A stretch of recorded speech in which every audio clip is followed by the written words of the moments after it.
बालेश्वर नीलगिरी रे सुना इटा देवारे लोभ देखाई 4 लाख ठकई होइथिबा अभियोग होइछि। ईश्वरपुर फांडी अंचल 6 जन को गिरफ्त करा जायछि। अभियुक्तों ठारू 3 लाख टंका 5टी मोबाइल फोन 2टी बाइक जबत करा जायछि। ठकामीर शिकार होइथिबा व्यक्ति जनक पुरी अंचलर बोली जणा पड़िछि।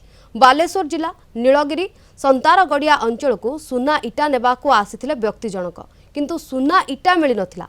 तेबे सुना इटा डील चलीथिबा बेले माड़ी बसिथिला नीलगिरी पुलिस। यह सहित 6 जन को गिरफ्त करा जायछि। अभियुक्तों ठारू प्राय 3 लाख 5टी मोबाइल और 2टी बाइक मध्य जबत करा जायछि।